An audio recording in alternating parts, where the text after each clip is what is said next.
morning, sir. Good morning. Good morning, sir. Good morning, sir. Good morning, sir. Good morning, all of you. सुरू करूया. आज आपण गणिताचा पहिला घटक क्रमवार आपण शिष्यवृत्तीचा अभ्यासक्रम संपवणार आहोत.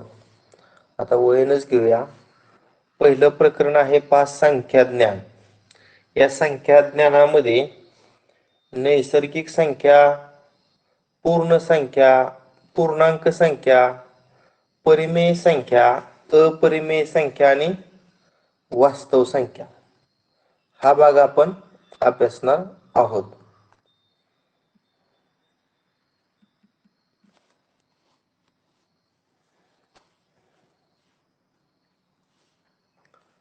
आता सर्वप्रथम नैसर्गिक संख्या कोणत्या सांगा बघू एकदा. नैसर्गिक संख्या तुम्ही 1 1, 2, 3, 4. 3, 4. 1, 2, 3, 4. या सर्व कोणत्या प्रकारच्या संख्या आहेत? नैसर्गिक.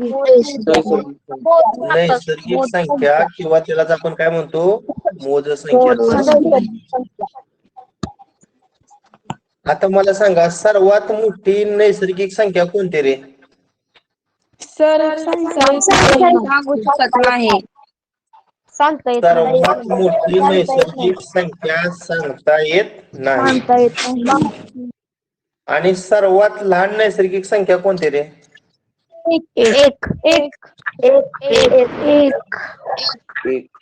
ही सर्वात लहान काय आहे? नैसर्गिक संख्या आहे. बघा नैसर्गिक संख्यांचा संच नॅचरल नंबर्स आपण म्हणतो. 1, 2, 3, 4 dot dot dot are called natural numbers. नैसर्गिक संख्या झाल्यानंतर त्यानंतर आपण त्याला पूर्ण संख्या एक घेतो. बघा पूर्ण संख्या.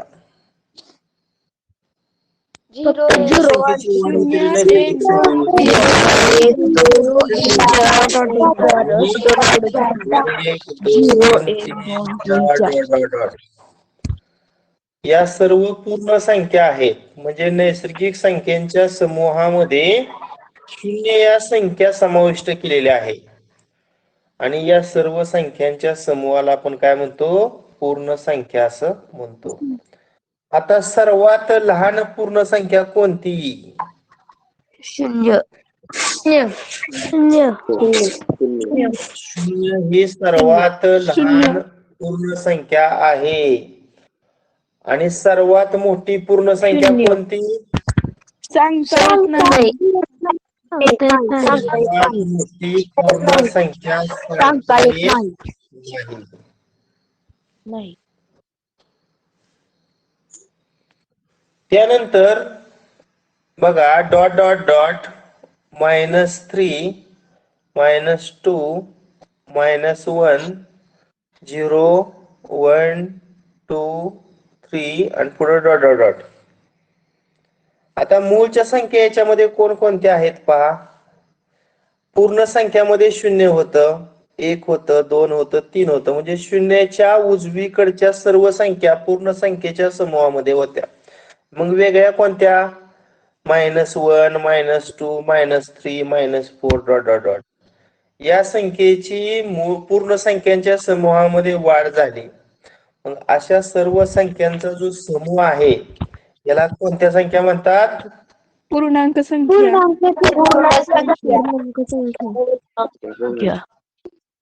पूर्णांक संख्येला इंग्रजीमध्ये काय म्हणतात रे? इंटिजर्स. जसं नैसर्गिक संख्याला नॅचरल नंबर्स म्हणतात, पूर्ण संख्याला होल नंबर्स म्हणतात, तसं पूर्णांक संख्याला इंटिजर्स. आता सर्वात लहान पूर्णांक संख्या कोणती? -1.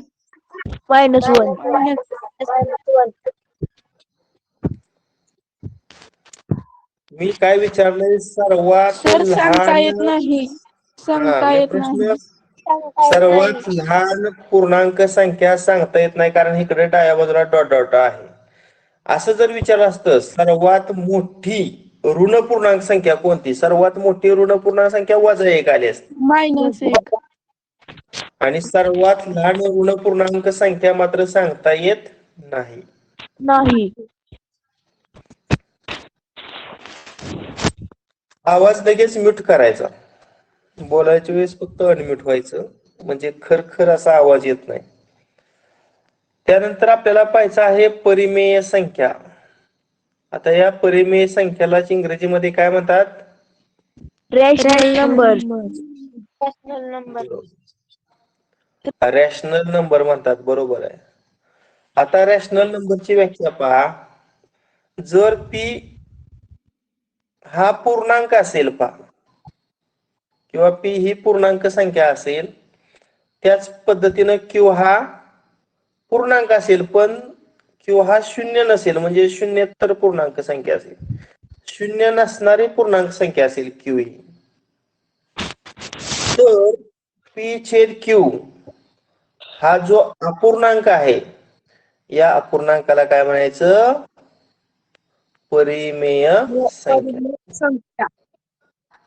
बघा आता एक उदाहरण देतो. उदाहरणात असं दिलं 5/7. आता याची तुलना आपण पी छेद क्यू शी करूया. आता वर काय सांगितलंय? पी पूर्णांक. पी म्हणजे अंशातील संख्या पूर्णांक पाहिजे, मग 5 पूर्णांक आहे का? आहे. आणि क्यू शून्येतर पूर्णांक म्हणजे छेदातील संख्या काय पाहिजे? शून्य नसणारी पूर्णांक संख्या. मग छेदात शून्य नसणारी पूर्णांक संख्या आहे. अंशामध्ये पूर्णांक संख्या आहे, छेदामध्ये शून्येतर पूर्णांक संख्या आहे, म्हणून 5/7 ही काय आहे? परिमेय संख्या आहे. बघा आता मला सांगा, दुसरी देतो, -11/8 हे आहे का परिमेय सर. संख्या? नाही. आहे सर. आहे सर. बर, -11 ही पूर्णांक संख्या आहे. मगाशी पहिलं dot dot dot -3 -2 -1 dot dot मध्ये -3च्या डावीकडे -4 -5 -6 -7 -8 -9 -10 -11, म्हणजे -11 ही पूर्णांक संख्या आहे, आणि 8 ही शून्य नसणारी पूर्णांक संख्या आहे. Not equal to 8, not equal to 0, 8 is not equal to 0 and 8 is integer. Hence -11 divided by 8 is rational number. काय आहे? परिमेय संख्या आहे. ओके. आता परिमेय संख्येचं आपल्याला दशांश रूप पाहायचं आहे. आता एक उदाहरण दिले बघा. 135 हा भाज्य आहे, डिव्हिडंड आहे, आणि 12 हा डिवायझर आहे. 135 या भाज्याला 12 या जर विभाजकानं भागलं, आपण करून बघूया भागाकार. 12 एके 12, 13तून 12 गेलं 1, वरून घेतलं किती? 5. 12 एके 12,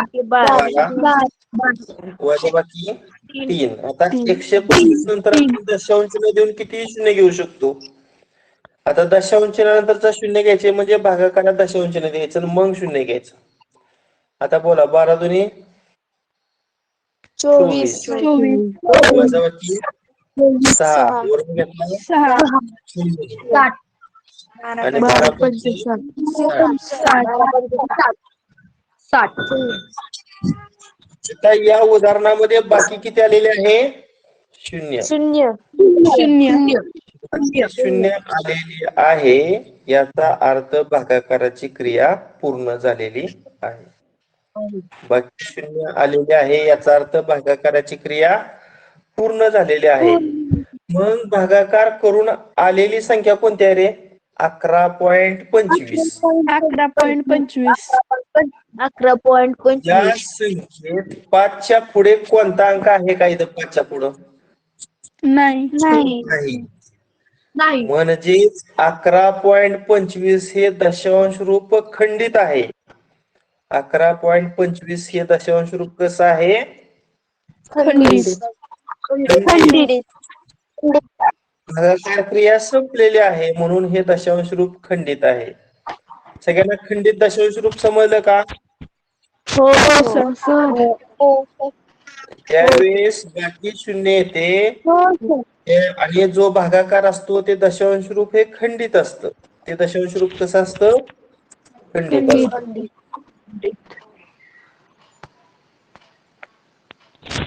ओके. आता दुसरं एक उदाहरण आहे पहा. समजा तुम्हाला 20ला 3 न भागायचं आहे.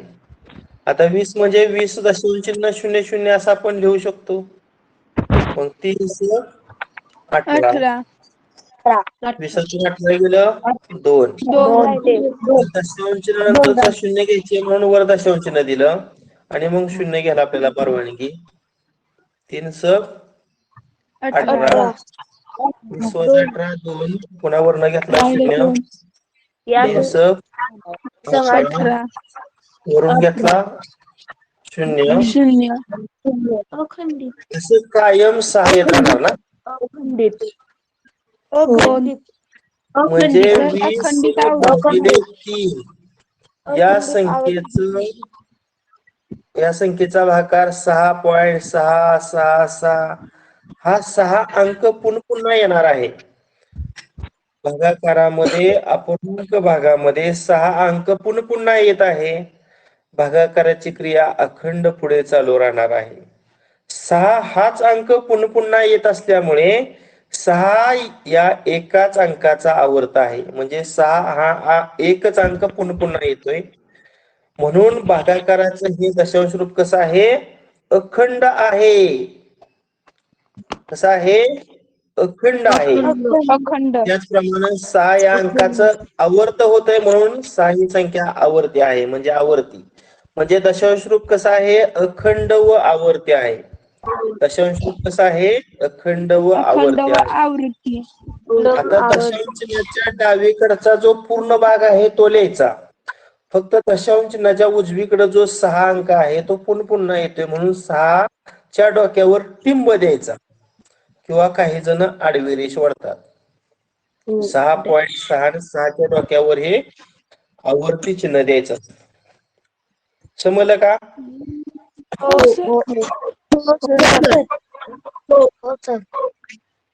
आता तुम्हाला असं दिलं समजा 5 पॉइंट समजा असं दिलं 72 14. पुन्हा तसं झालं बघा. पुन्हा तसं झालं बघा. आणि पुन्हा तसं. आता इथं दशांश चिन्हाच्या उजवीकडच्या कोणत्या अंकांच्या गटाचं आवर्तन झालेलं तुम्हाला दिसतंय? 72 14. इथं 72 14 आहे. इथं 72 14. इथं 72 14. म्हणजे ज्या अंकांच्या गटाचं तुम्हाला आवर्तन दिसतंय त्या अंकाच्या गटावर आडवी रेष ओढायची अशी. समजलं का? हो सर. ही संख्या आहे अखंड व आवर्ती आहे. कशी आहे? अखंड व आवर्ती आहे.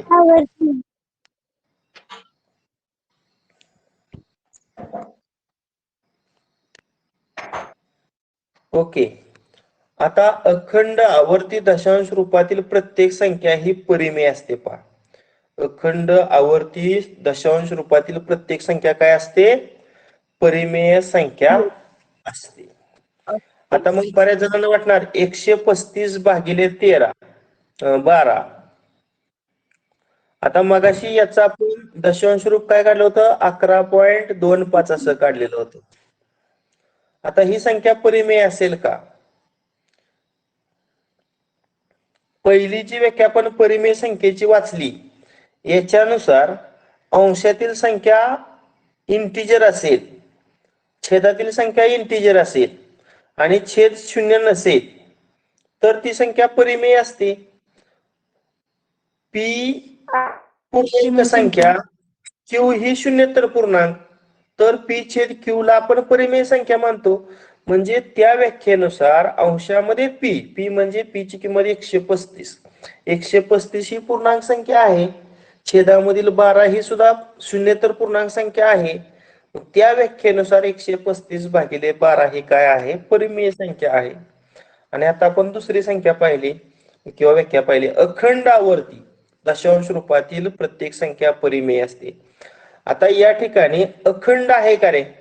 अखंड आवर्ती. आता इथं याच्यानंतर आपण शून्य लिहू शकतो नाही किती, हो आणि पुढे डॉट डॉट करू शकतो, म्हणजे शून्य हो किती सर. लिहू शकतो.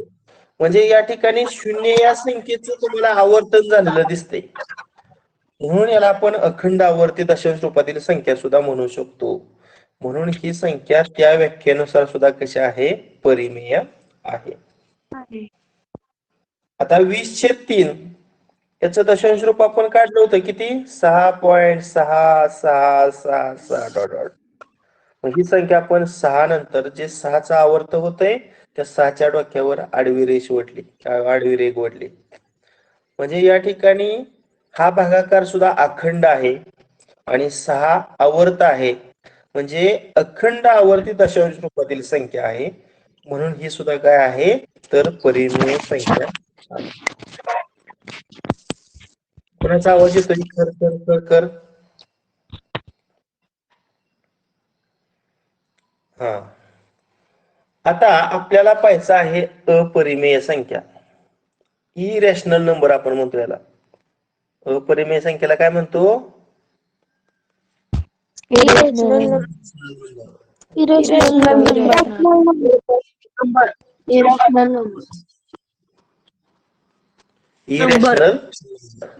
Okay number. हा, आता बघा, ज्या संख्येचं दशांश रूप अखंड असतं पण आवर्ती नसतं, अशा संख्येला काय म्हणायचं? अपरिमेय संख्या. दशांश रूप कसं असतं? अखंड असते पण आवर्ती नसते, पण आवर्ती नसते. त्या संख्येला आपण अपरिमेय संख्या असं म्हणतो. आता तुम्हाला भागाकार पद्धतीनं वर्गमूळ काढणे हा भाग 8वीत झालाय का रे? भागाकार पद्धतीनं वर्गमूळ काढणे. आता हा जर भाग झाला असेल तर तुम्ही 2चं वर्गमूळ काढू शकता. आता बघा, 2चं वर्गमूळ असं येतं साधारणतः 1.41 42 13 56 23 डॉट डॉट डॉट डॉट. आता डॉट डॉट डॉट डॉट शेवटी आहे, म्हणजे या संख्येचं दशांश रूप कसं आहे? अखंड आहे. अखंड. आता दशांश चिन्हानंतरचा एखादा अंक किंवा काही अंकांचा गट पुन्हा आलेला दिसतोय का? मला सांगा बघू. नाही सर. नाही. म्हणजे या संख्येचे दशांश रूप अखंड आहे परंतु आवर्ती नाही. नाही. म्हणून वर्गमुळात 2 ही कोणत्या प्रकारची संख्या आहे? तर अपरिमेय. नंबर आहे. कोण सांगते मला अपरिमेय संख्येची व्याख्या? सर मी सांगू? हा सांग. ज्या संख्येचे दशांश रूप अखंड असते परंतु आवृत्ती नसते त्या संख्येला अपरिमेय संख्या म्हणतात. अगदी बरोबर. ज्या संख्येचं दशांश रूप अखंड असते पण आवर्ती नसते त्या संख्येला अपरिमेय संख्या असे म्हणतात. आता तुम्हाला नैसर्गिक संख्या माहित आहे. या नैसर्गिक मध्ये पूर्ण वर्ग संख्या असलेल्या संख्या आणि पूर्ण वर्ग नसलेल्या संख्या माहित आहे. तर मी 1 2 3 4 5 6 7 8 9 आणि 10 या घेतो. याच्यातील पूर्ण वर्ग असलेल्या संख्या कोणत्या रे? 1चा वर्ग 1 ही पूर्ण वर्ग संख्या आहे. 1चा वर्ग 1 ना, 2चा वर्ग 4 सुद्धा कशी आहे? पूर्ण वर्ग संख्या आहे. 3चा वर्ग 9 ही सुद्धा काय आहे? पूर्ण वर्ग संख्या. संख्या आहे. 4चा वर्ग नाही. नाही 1चा वर्ग 1 2चा वर्ग 4 3चा वर्ग 9 आता या ज्या पूर्ण वर्ग संख्या आहेत यांचं वर्गमूळ मी घेतो, म्हणजे 1चं वर्गमूळ, त्यानंतर 4चं वर्गमूळ, त्यानंतर 9चं वर्गमूळ. आता 1चं वर्गमूळ किती येणार? 1. 4चं वर्गमूळ किती येणार? 2 9चं वर्गमूळ 3. 3 आता या ज्या सर्व संख्या आहेत या परिमेय आहेत. कशा आहेत? परिमेय परिमेय आहेत.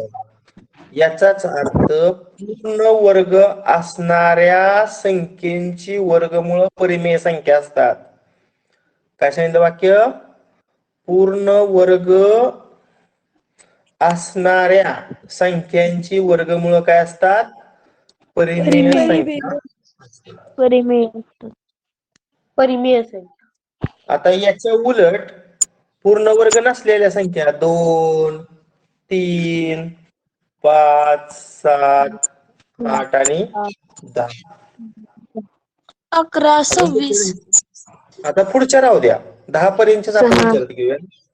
हा 6 एक राहिली, बरोबर आहे. आता यांचं जर वर्गमूळ तुम्ही घेतलं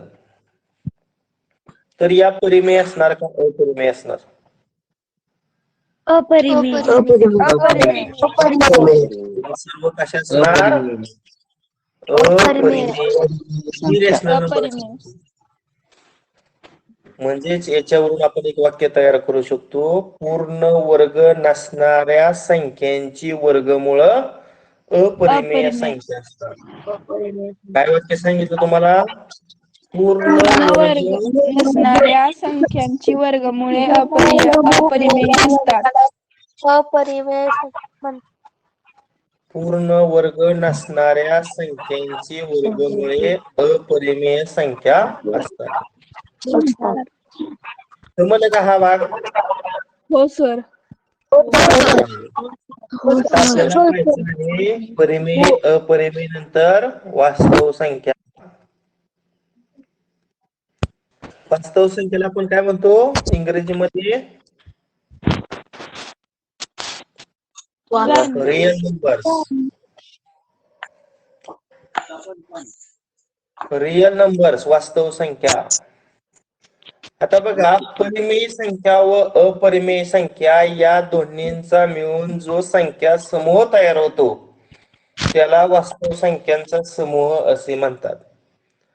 म्हणजे परिमेय संख्या असू द्या किंवा अपरिमेय संख्या असू द्या, त्या दोन्ही प्रकारच्या संख्येला आपण वास्तव संख्या म्हणतो.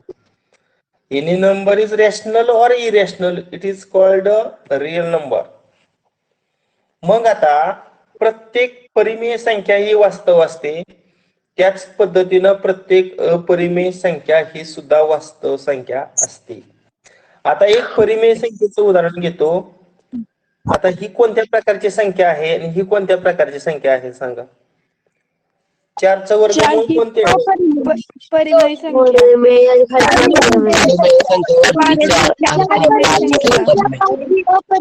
संख्या. वर्ग असणाऱ्या संख्येचं वर्गमूळ परिमेय म्हणून वर्गमुळात 4 परिमेय. पूर्ण वर्ग नसणाऱ्या संख्येचं वर्गमूळ अपरिमेय, त्यामुळं वर्गमुळात 5 ही कशी आहे? अपरिमेय. या दोघांपैकी कोणती वास्तव संख्या असणार, वरची का खालची?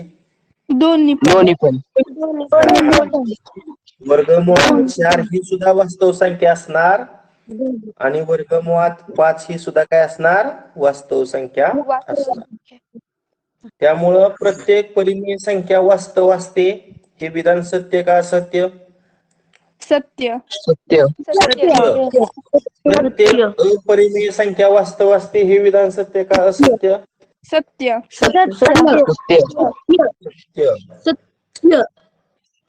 मात्र असं असेल, प्रत्येक वास्तव संख्या ही परिमेय असते. आता हे विधान सत्य का असते सांगा? सत्य.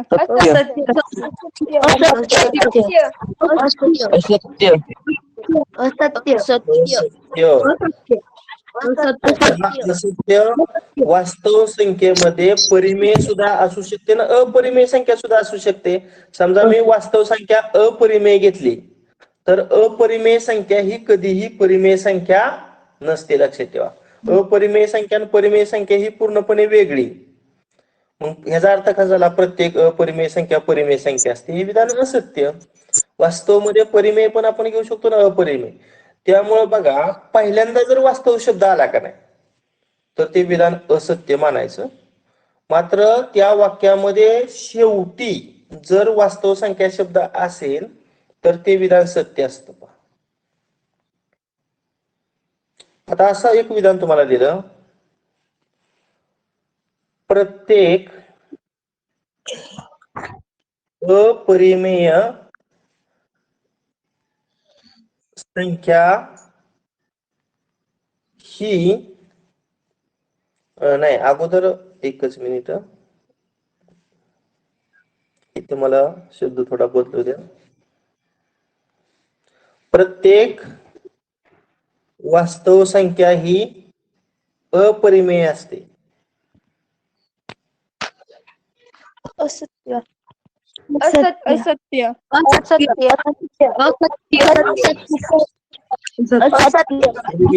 असत्य असेल, कारण या वास्तव ठिकाणी आपण परिमेय घेऊ शकतो आणि परिमेय संख्या ही अपरिमेय संख्या असते, हे विधान असत्य असणार आहे. त्यामुळं पहिल्यांदा वास्तव शब्द असेल का नाही तर ते विधान बहुतांशी वेळा असत्य असतं आणि नंतर जर वास्तव संख्या शब्द असेल तर ते विधान कसं असतं? सत्य असते. या टाईपचा एक परीक्षेचा प्रश्न बऱ्याच वेळा विचारलेला आहे.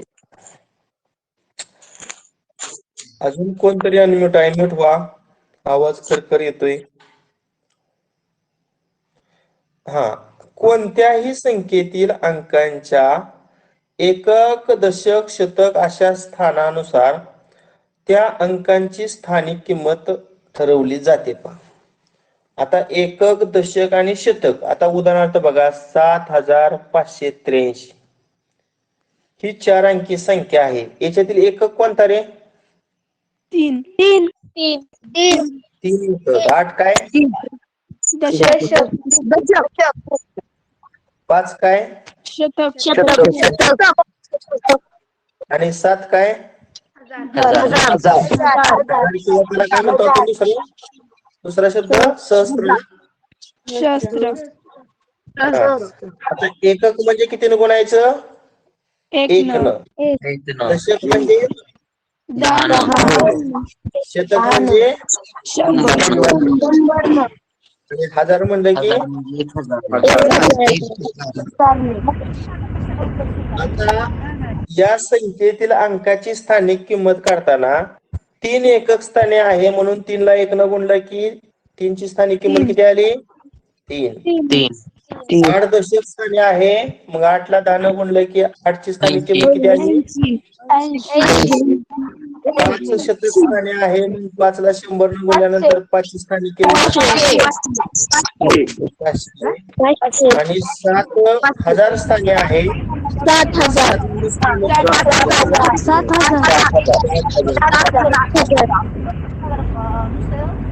म्हणजे अंकाची स्थानिक किंमत काढत असताना या ठिकाणी त्याचं स्थान विचारात घेतलं जातं.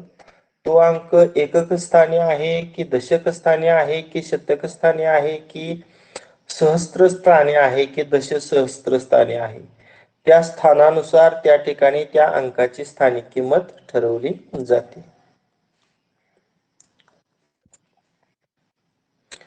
आता एखाद्या संख्येतील एकक व दशक स्थानच्या अंकाची जर अदलाबदल केली तर तयार होणारी संख्या आणि मूळ संख्या याच्यातील फरक हा 9च्या पटीत असतो. ही 9ची पट त्या दोन अंकातील फरकाची असते. आपण ते पाहूया. आता एक उदाहरण बघा, 3258 ही 4 अंकी संख्या आहे. आता यातील एकक आणि दशक फक्त अंकाची अदलाबदल करायची. एकक म्हणजे 3285. 3200 काय करायचं? 8 दशक स्थानी आणायचं आणि 5 एकक स्थानी आणायचं. 3225. फक्त या दोन अंकाची अदलाबदल केली आपण. मग आता मोठी संख्या 3285. आणि त्यातून लहान संख्या 3258 आपण वजा करूया. बघू किती वजा किती. 5 15 केलं, 15तून 8 गेलं 7. नाही जर 7 केलं, 7तून 2 7 गेलं 2. किती आली वजा बाकी रे? 27. 27. हा आता 27 ही 9च्या पटीत आहे का रे? 9 त्रिक किती? 27. म्हणजे एकक आणि दशक स्थानामधील अंकाची जर अदलाबदल केली तर त्या दोन संख्यातील जो फरक आहे तो 9च्या पटीत असतो. मग आता काय होतंय, परीक्षेला प्रश्न विचारल्यानंतर आपण हे उदाहरण सोडवायची गरज नसते. आता उदाहरण दुसरं घेऊया. 2487 घेऊया आणि 2478 घेऊया. किती रे या दोघांची वजाबाकी? 17 करून 17तून 8 गेलं 9. पुन्हा इथं 7 करू, 7तून 7 गेलं 0 0 0. आता तुम्हाला काय पर्याय बघा. 9 10 11 12 या दोन संख्यामधला फरक विचारला की 9च्या पटीतील संख्या एकच आहे ना. 9. 9चा पाढा तयार करायचा. वजाबाकी करण्यासाठी तो फरक हा नेहमी 9च्या पटीमध्येच असतो. समजलं का? हो सर. आवाज तुमचा सर्वांचा म्यूट करा. सर्वांनी म्यूट व्हा.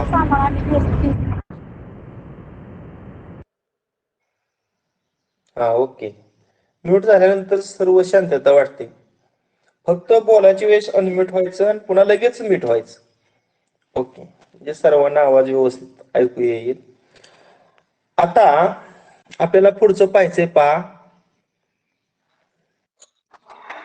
एखाद्या संख्येच्या दशक व एकक स्थानी समान अंक असेल तर त्याच्या दोन्ही ठिकाणाच्या स्थानिक किमतीतील फरक हा त्या अंकाच्या 9 पटी इतका असतो. आता उदाहरण बघा. 3566 एकक स्थानी किती आहे? 6 आणि दशक स्थानी 6. म्हणजे या ठिकाणी एकक आणि दशक स्थानचा अंक कसा आहे? समान आहे. समान. दशक स्थानी असणाऱ्या 6ची स्थानिक किंमत किती रे? 60. 60. आणि एकक स्थानी असणाऱ्या 6ची स्थानिक किंमत किती? 6. आता या दोघांची वजाबाकी करा. 66. 52. वजाबाकी 54.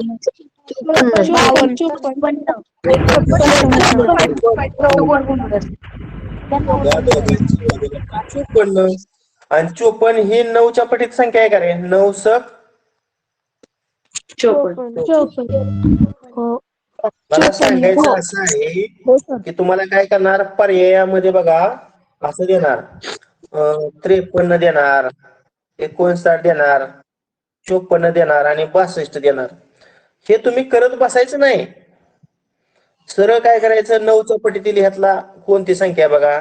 9च्या पाड्यात 53 नाही, 9च्या पाड्यात 59 नाही, 9च्या पाड्यात 62 नाही, मग 9च्या पाड्यात 54 आहे.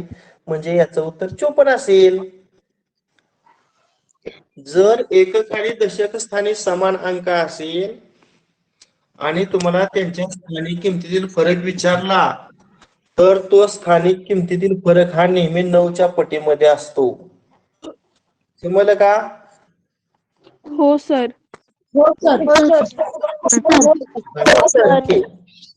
आता एखाद्या संख्येच्या शतक आणि दशक स्थानी समान अंक असेल बघा. शतक आणि दशक.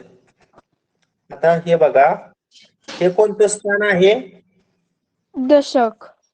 दशक. आणि हे कोणतं स्थान आहे? शतक. शतक. दशक स्थानी 4 आहे. 4ची स्थानिक किंमत काढताना 4ला 10 ने गुणलं, 4ची स्थानिक किंमत किती आहे?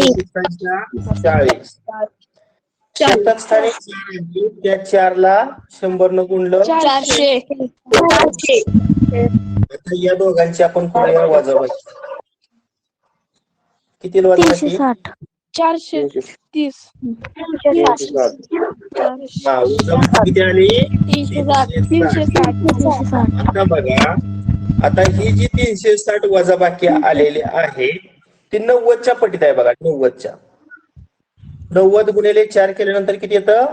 360. आता हे 90 कुठे आणलं? तर शतक स्थानचा अंक म्हणजे 100 आपण म्हणतो आणि दशक स्थानचा अंक म्हणजे आपण त्याला 10 बनतो. या दोघांची वजाबाकी केली 90. म्हणजे जर शतक स्थानचा अंक आणि दशक स्थानचा अंक समान असेल आणि त्यांच्या स्थानिक किमतीतील जर तुम्हाला फरक विचारला असेल तर तो फरक 90च्या पटीत असतो. बघा, शतक स्थानचा अंक आणि दशक स्थानचा अंक यांच्या स्थानिक किमतीतील जर तुम्हाला फरक विचारला तर तो कितीच्या पटीमध्ये असतो? 90च्या पटीमध्ये. ओके. आता शतक आणि एकक घेऊया. शतक आणि एकक. आता बघा, इथं एकक स्थानी किती आहे? 3 आहे आणि इथं शतक स्थानी सुद्धा किती आहे? 3 आहे. आता एकक स्थानला आपण किती म्हणतो? 1 ला. 1 ने. आणि शतक स्थानला किती गुणतो अंकाची स्थानिक किंमत काढताना? 100. 100. मग आपण 300 तून 3 वजा करूया. किती वजाबाकी केला? 297. 297. मला सांगा, शतक म्हणजे 100 आणि एकक म्हणजे 1. दोघांची जर वजाबाकी केली तर किती येणार? 99. 297 ही संख्या बघा 99च्या तिप्पट आहे का नाही? 3 9 27 2 3 9 27 अधिक 2 29. आलं का? म्हणजे दिलेल्या संख्येतील शतक स्थानच्या अंकाची स्थानिक किंमत व एकक स्थानच्या अंकाची स्थानिक किंमत यांच्यातील जर फरक विचारला तुम्हाला तर तो 99च्या पटीमध्ये असतो. कितीच्या पटीमध्ये असतो? 99च्या पटीमध्ये असतो. म्यूट व्हा, म्यूट. कोणाचा आवाज अनम्यूट आहे? तुम्हाला दिसत असेल. कोणा आहे रे अनम्यूट? सर हा, आता पहा, एखाद्या संख्येत सहस्त्र आणि दशक बघा. आता 85,359 सहस्त्र त्याला आपण 1000 म्हणतो आणि दशक, आता हा दशक स्थानी आहे आणि हा सहस्त्र स्थानी आहे. आता दशक स्थानी 5 आहे मग त्याला किती नको म्हणायचं? 10 न. 5 स्थानी किंमत 50 आली आणि हे जे 5 आहे ते सहस्त्र म्हणजे 1000 स्थानी आहे म्हणजे या 5 ला किती नको म्हणायचं? 1000. 5000. आता या दोघांची आपण करूया वजाबाकी. किती वजाबाकी किती सांगा? 4950. आता ही कुणाची पट येणार बघा. आता ही 5 म्हणजे 1000, 1000 स्थानी आहे म्हणून 1000 आणि हे 5 हे दशक स्थानी आहे म्हणजे 10. यांची वजाबाकी केली 1000 वजा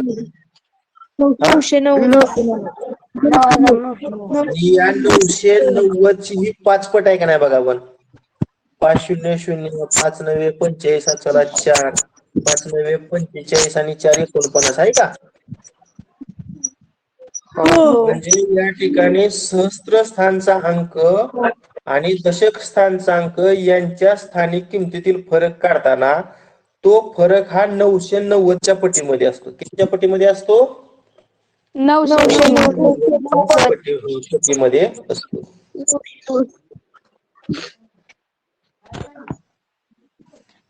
तुमच्याकडे जर नवनीत असेल शिष्यवृत्तीचं तर हा भाग पुन्हा दिवसभर तुम्ही अभ्यासायचा.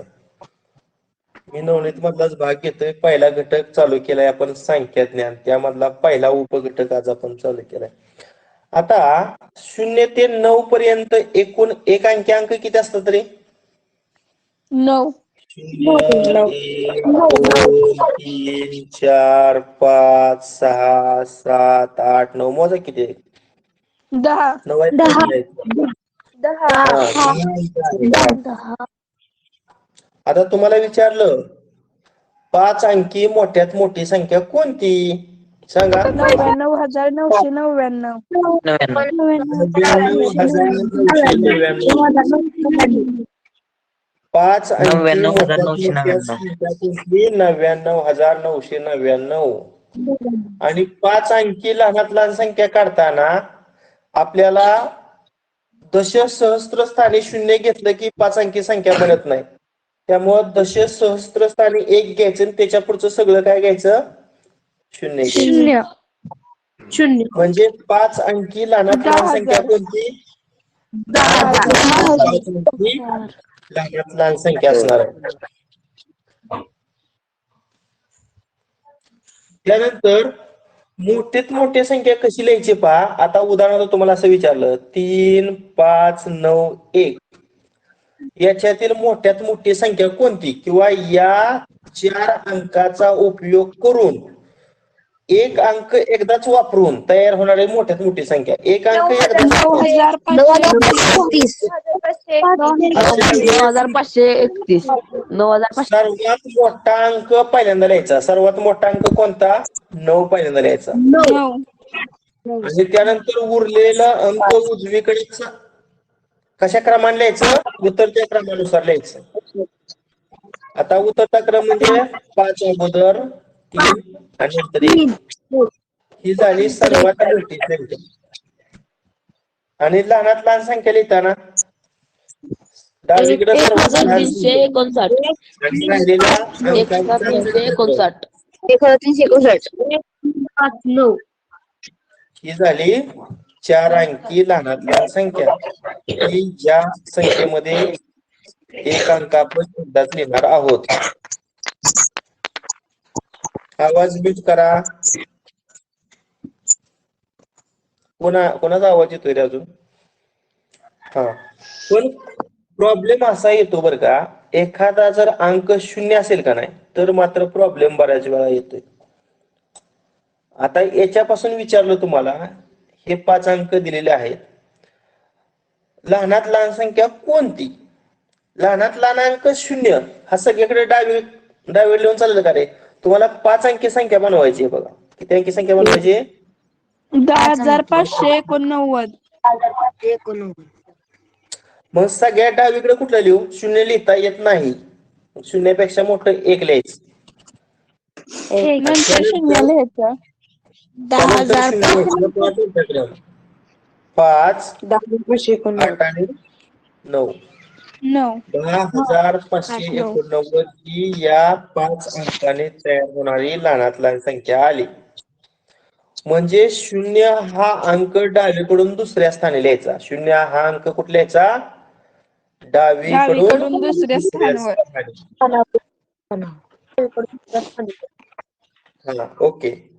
त्यानंतर बघा 2 किंवा 3च अंक जर दिलेले असतील तर प्रत्येक अंक कमीत कमी एकदा वापरून 4 किंवा 5 अंकी मोठ्यात मोठी किंवा लहानात लहान संख्या तयार कशी करायची आपण पाहणार आहोत. आता अशा प्रकारची मोठ्यात मोठ्या संख्या तयार करताना दिलेले अंक उतरत्या क्रमानुसार लिहायचं. सर्वात मोठा अंक हा जास्तीत जास्त वेळा लिहावा. आता तुम्हाला उदाहरणात असं दिलं 7 4 7 आणि 0 दिलं, 3च अंक दिलते आणि या अंकापासून 73,740 5 अंकी मोठ्यात मोठी संख्या लिहायची तुम्हाला. मोठ्यात 7,440. या 3 अंकापासून 5 अंकी आता मोठ्यात मोठी संख्या तयार अगोदर मोठी संख्या मोठा अंक, त्यानंतर लहान अंक, त्यानंतर 0 म्हणजे अंकांचा उतरता क्रम लिहायचा. आणि 5 अंकी आहे का नाही, त्यामुळे जो मोठा अंक आहे तो डावीकडे 2 वेळा लिहायचा.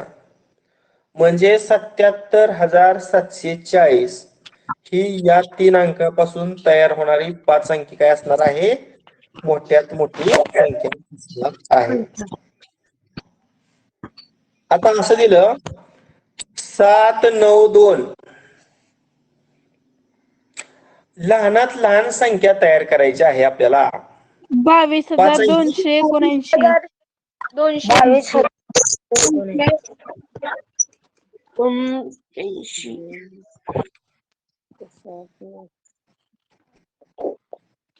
5 अंकी लहानात लहान संख्या बनवायची आहे.